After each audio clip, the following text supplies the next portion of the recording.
मरी के कगार पे हैं। जिसके घर रोटी नहीं होती है उसके घर पूछो।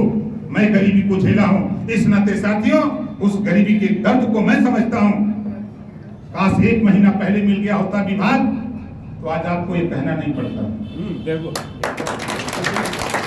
इस नाते अभी तो चुनाव हो रहा है भाई, पत्रकार भाई लोग बहुत परेशान थे।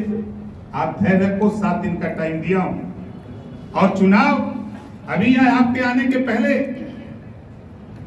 हमारे संजय भाई साथ में हम लोग थे। बसपा का कोर वोट लगभग 2000 जुटा था।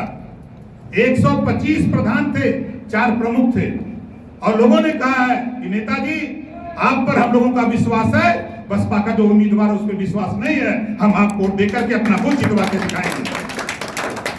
अभी सोशल मीडिया पे फोटो आप देखे होंगे या देखेंगे।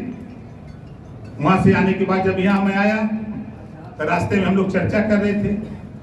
हमारे खालिद भाई जो बहराइच से आए हैं, हमारे पूर्व डीआईजी साहब हैं, जरा खड़ा हो जाइए, जोरदार ताली बजा के स्वागत करिए। जो आपके समाज से बिलोंग करते हैं, मऊ के लोगों, यहाँ कितने लोगों की मदद की है, ये जिनकी मदद हुई ये जानते हैं।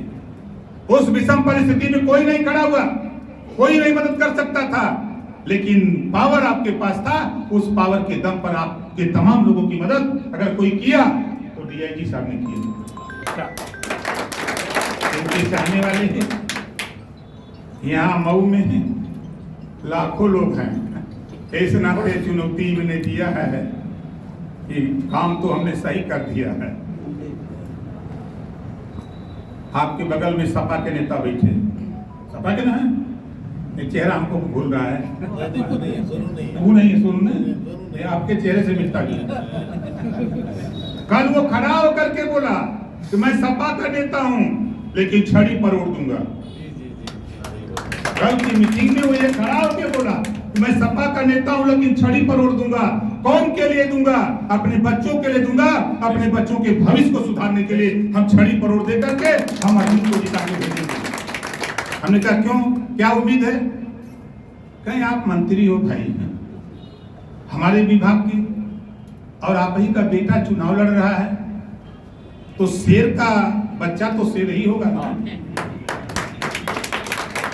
तो जब आप सदन में यहाँ दहाड़ सकते हो, यहाँ दहाड़ रहे हो, तो शेर का बच्चा जब दिल्ली जाएगा तब चुप रहेगा। ये वो साथी कहा जो समाजवादी पार्टी का नेता और कहा कि बेशक हम भी धरातल, वो भी कहा कि मैं भी धरातल पे घूम रहा हूं और आप देख लेना आने वाले 7 दिन के बाद चुनाव का दृश्य वो होगा कि सपा और बसपा लड़ेंगे दूसरे नंबर पर आने के लिए। आज के तारीख में 2 दिन में मैंने जो काम किया 5 विधानसभा में, जो रिजल्ट जो काउंटिंग मैंने किया है 2.5 लाख वोट से, आज के तारीख में अरविंद राजभर चुनाव जीते 2.5 लाख वोट। अगर किसी को भ्रम हो तो देख लेना। नफरत की बात करने वाले सपा बसपा कांग्रेस के लोगों सुन लो, मोदी जी कभी नफरत नहीं करते। आप बताओ, राशन बंट रहा है उसमें कोई जाति धर्म है का? राशन बंट रहा है, कोई जाति धर्म है?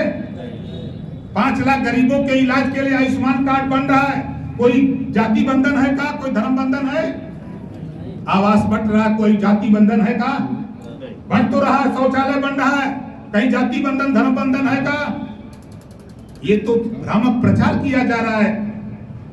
जो लोग कुछ ऐसे साथी है, ये काम सपा बसपा कांग्रेस के लोग नफरत दिखा करके सिर्फ वोट लेने का काम करते हैं। मैं आपको बता दूं, मुझे वो दिन याद आता है जब मेरी माँ की बेलबाजी पड़ी हुई थी, मैं रो रहा था और पहला फोन आया, देश के प्रधानमंत्री माननीय नरेंद्र मोदी जी का पहला फोन आया और उन्हें सांत्वना दिया कि ओम प्रकाश राजभर, मेरी भी मां दुनिया में नहीं है, तेरी भी मां चली गई, ईश्वर उनको अपने जगह स्थान दे और आप सेनापति हो, सेनापति धैर्य रखो, हिम्मत रखो। उन्होंने मुझे 3.5 मिनट तक समझाने का प्रयास किया। अब आप सोच सकते हैं, उसके बाद गृह मंत्री जी, मुख्यमंत्री, तमाम नेताओं के फोन सांत्वना हमको दे रहे थे, मां को जो है श्रद्धांजलि दे रहे थे। क्यों दे रहे थे? अगर हम ताकत में नहीं होते तो कुछ होता था। हजारों माँ डेली मर रही हैं देश में। लेकिन साथियों, मैं आपसे इतना कहूंगा, जो दर्द आपका है, जो दर्द आपका है, वही दर्द हमारा है। हम भी बहुत गरीब परिवार से उठे। आप सोचते होंगे कि हम मंत्री हो गए हैं तो बहुत बड़े मंत्री नहीं हैं। हाँ ठीक है, बाबा साहब डॉक्टर अम्बेडकर जी ने कहा है कि political power is the master की। उस पॉलिटिकल पावर को लेने के लिए हम भाजपा से समझौता किए। हम भारतीय जनता पार्टी के कमल फूल पर नहीं चुनाव लड़ते। हम चुनाव लड़ रहे हैं जो पिछली बार आप लोगों ने किस पे वोट दिया था? जोर से बोलिए, आवाज नहीं आ रही है। वह तो निशान है, दूसरा कुछ नहीं है, छड़ी निशान है। और गांधी जी ने छड़ी उठाया, देश को आजाद करा दिया। ओम प्रकाश राजभर की छड़ी है, गरीबों तेरे कल्याण के लिए जो बीमारी है उसको ठीक करने के लिए उसी छड़ी के सहारे दिल्ली तक जाने की तैयारी है। अभी बीमारी पकड़े हुए हैं तो धैर्य रखिए। आचार संहिता लगी है, उस आचार संहिता के दायरे में हम लोगों को रह के काम करना है। हम आप लोगों से फिर कह रहा हूं, आपके जो सुझाव अल्पसंख्यक समाज के बेहतरी के लिए आप लिखित हमको हमारे रसड़ा कार्यालय पर, लखनऊ कार्यालय पर, या आपके कोई भी साथी आसानी से हमारे यहाँ एक छोटा भी बच्चा भी लेके एप्लीकेशन जाता है, हम उसकी भी फरियाद सुनते हैं और जो मेरे लायक होता है मैं उसकी पूरी मदद करता हूँ। और मैं कभी जब कुर्सी पर बैठता हूँ तो एज ए डॉक्टर की हैसियत से बैठता हूँ, और जो अपनी समस्या लेके आता है हम उसको एज ए रोगी समझता हूँ। हम डॉक्टर की हैसियत से बैठ करके रोगी समझ करके उसका इलाज करते हैं, ना उसकी जाति पूछते हैं, ना धर्म पूछते हैं, ना पार्टी पूछते हैं, हम उसको मदद करने का काम करते हैं। ये काम का। तो साथी, जो आपके सामने समस्या आपने बताई, थोड़ा धैर्य रखिए। और आपसे कहूंगा कि ये घोसी का चुनाव पूरे देश की निगाह घोसी पर है। यहाँ डॉक्टर अरविंद राजभर का ये चुनाव नहीं है, ये पूरे देश का चुनाव, कि देश के चुनाव कराने वाले, लड़ने वाले लोगों की निगाह घोसी पर है कि ओम प्रकाश राजभर की परीक्षा। देखते हैं इनका कितना मजबूत संगठन है, कौन लोग इनके साथ हैं, ये लड़ाई सही लड़ते हैं कि गलत लड़ते हैं, कौन लोग इनके साथ खड़े होते हैं, उस बात की परीक्षा है। और मैं गारंटी के साथ कहता हूं, दोनों पार्टियां देख लेना, जब 4 जून को काउंटिंग होगी, आप देख लेना ओम प्रकाश राजभर पूर्वांचल से जो मैंने बीड़ा उठाया हूं, जो बात मैं कह के आया हूं पीएम साहब से, एचएम साहब से, सीएम साहब से, अपने काम पर, उसी में घोसी भी है। घोसी जितवा करके मानूंगा, किसी की हिम्मत नहीं है, चाहे 10-12 अखिलेश जी आ जाए, 10 राहुल आ जाए, ओम प्रकाश राजभर तो दिनवा भर ही घूमत का करवाई बा, भाषण दे के चल जाएगा।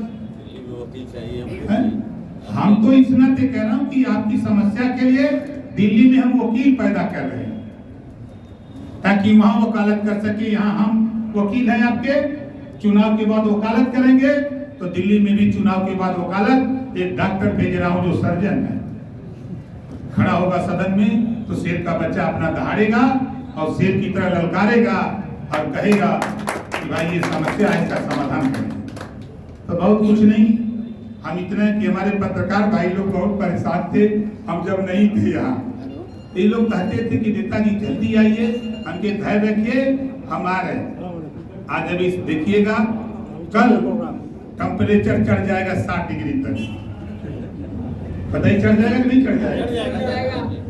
प्रतिदिन अब 10 डिग्री चढ़ेगा।